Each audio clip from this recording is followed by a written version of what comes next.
Hi there, welcome to my tutorial on being able to find dy dx or f prime x.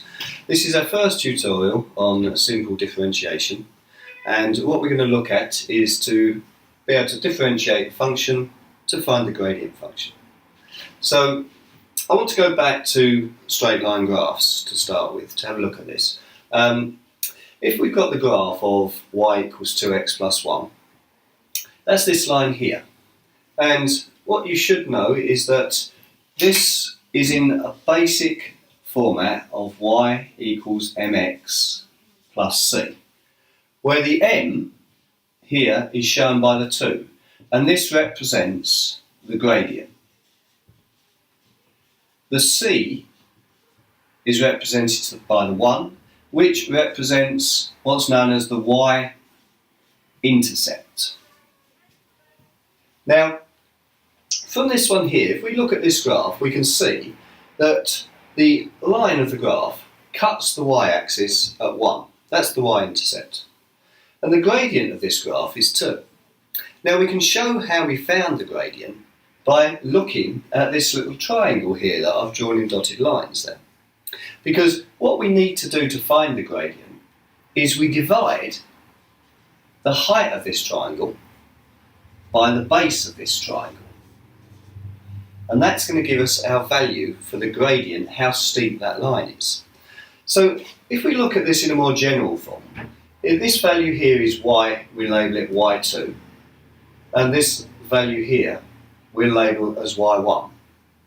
What we're doing is we're dividing y2 take away y1 by the difference in x, which is x2 take away x1, which is basically the difference in y divided by the difference in x. That's how we find the gradient of a straight line.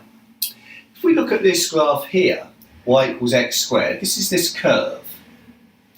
Now, you should be able to see that with the curve, the gradient is changing all the time. Now, if you have a look at this red line here that I've drawn on, this is the tangent to the curve where x equals 1. Now, what I could do here is I could form a triangle here, like that, and I could work out the gradient of this tangent by doing this height divided by this base. But what you should be able to see is if I draw another tangent here, where x is minus 2, then the steepness of this slope is going to change. In fact, the steepness of the slope is going to change all the way along the graph. So whatever point on that graph you've got is going to have a different gradient.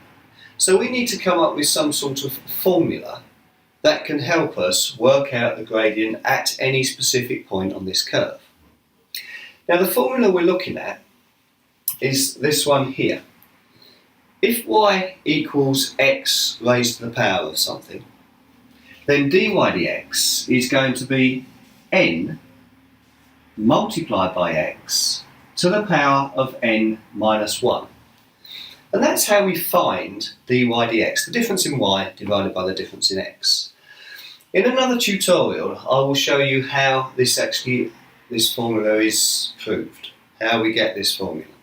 But at the moment, what we're going to do is we're just going to look at using this formula to differentiate this function, or any function, to find the gradient function.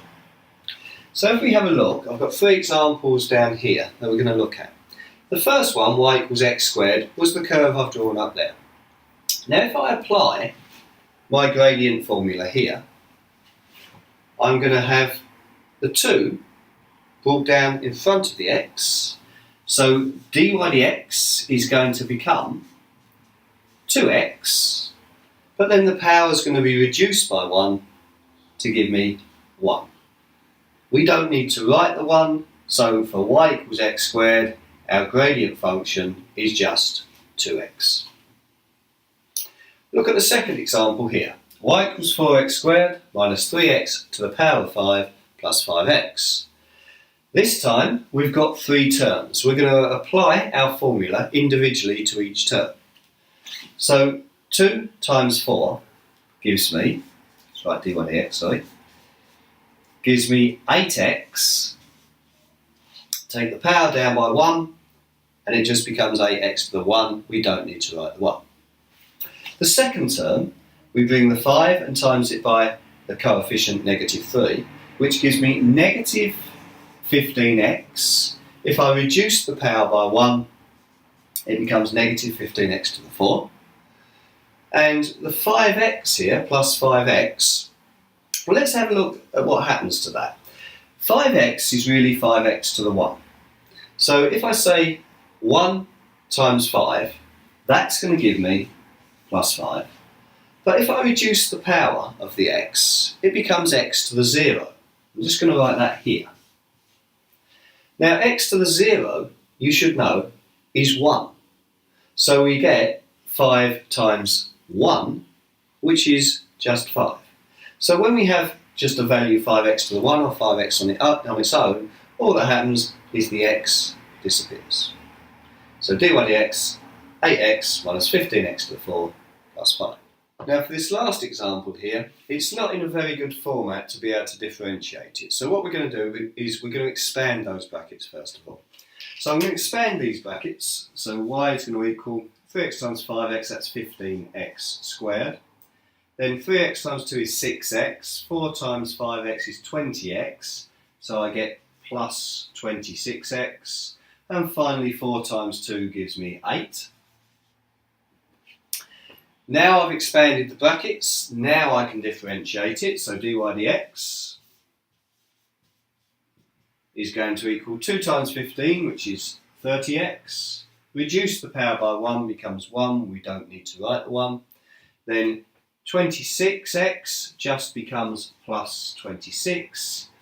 And the last one there, the 8 on the end, well, what happens to that? If we have a look, if you've got a basic graph of y equals x squared, let's say plus 1. I've got this basic graph here. Now, this one on the end here shows you where it cuts the y-axis. If I was to change that and make that y equals x squared plus 2, all that's going to happen is it's going to shift this graph up by 1. If I changed it and just made it y equals x squared, it's just going to shift the graph down by 1. Now on each occasion we have not done anything to the gradient. The gradient has not changed in any way on any part of that on the curve. So this positive number at the end there just shows you the height of the graph on the y-axis. So with that in mind, it's not going to change the gradient function at all. It doesn't have to be included in our gradient function. So any number that's on its own just disappears. So our dy dx for this one is just 30x plus 26.